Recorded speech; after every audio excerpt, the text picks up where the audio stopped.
one thing that's really happening, in the last 6 months, and I think this is the future of where online advertising is going, is the rise of content amplification.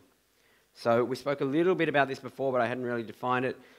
Content amplification is where you create an awesome piece of content. So not like a little blog post, but like an authority piece on the subject.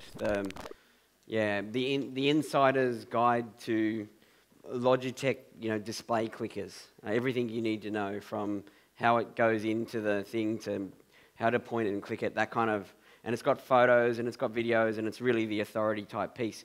So putting out good quality content, and it might only be a couple of different pieces, for your market, and then amplifying that content. So driving paid media, such as Facebook ads or remarketing ads, to your content, okay? Not to a sales page. So that's what Google wants, it's what Facebook wants, and that's really where the web is going more and more and more. So, but if you do a good job on this, and I'll show you more, you can really do it well. You can build a great business with it. So it's not all doom and gloom.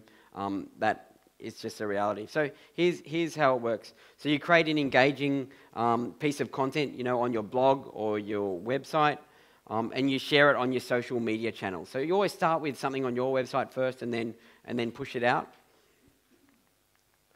And then from there, you buy paid media to promote the content. So we spoke about, Facebook ads or whatever to push that blog post, ad for the blog post out, or the authority page. People engage with your content. Some of them will take action. Every page you design on your website should have a primary course of action on it. So, for example, a banner that says, inquire here, or what the next steps are. Every single page of your site, you should really need to be thinking about what's the primary course of action of this page, what's the secondary course of action of this page. Have I designed it in such a way to do that? And if not, then you're leaving money on the table.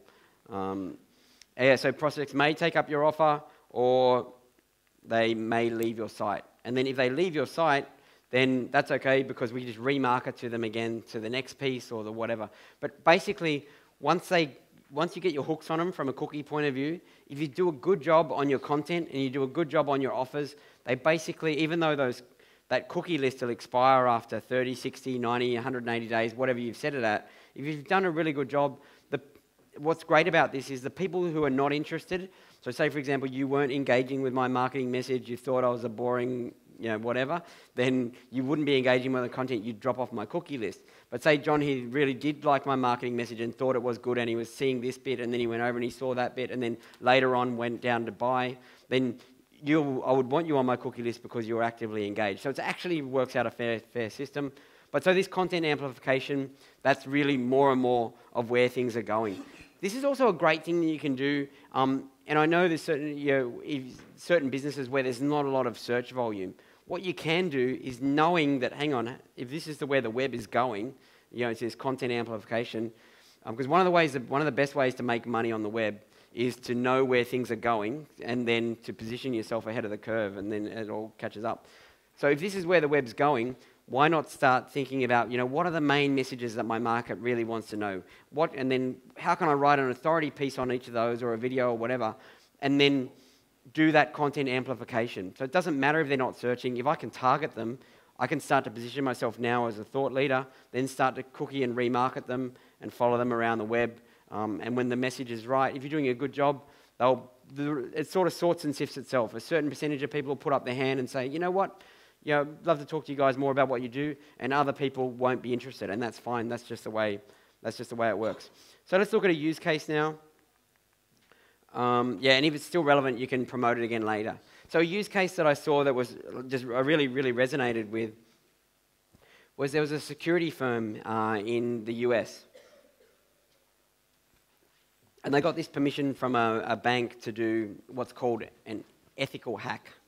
So an ethical hack means basically, say for example, signed off by the CEO, our security firm's going to break into your bank digitally, and we're going to do it within the next 30 days. We're not going to damage anything, but we're going to tell you how we got in. So banks want to know that stuff, and they do that sort of thing all the time. So this, the company that did this, and then they turned it into this content piece later, what they did was they figured out who were the C-level execs in the bank, and then they sent a USB mouse with a little, you know, like a lot of USB mice, they've got one of these little, like that thing that plugs in. So they put the virus on that, sent it back, packaged it back up into the mouse container, and then sent it off to this C-level executive within the bank. C-level executive gets it in the post, plugs it straight in. Oh, wow, far out, this is awesome. Plugs it straight in, and within 24 hours they were able to send it to the to the CEO. Or basically, what happened when it plugged in, they had set it so that it sent an email straight to the CEO saying you've been hacked and you've been hacked, and this was the time frame, and it had like a counter of how fast it happened. And so they did that, and then by turning that, obviously they didn't mention the name of the bank, but then by turning that into a authority piece and then amplifying that content out into that sort of security community, they were able to position themselves as such a thought leader and demonstrate their ability. And as a result of that, by doing that content amplification, they got a heap of other businesses. Oh, would you mind trying to hack into us? I bet you can get into us. That kind of thing, which is, that's great. That's great for them. They love that stuff. So content amplification. You're going to see a lot more of it. Think about it, in your business.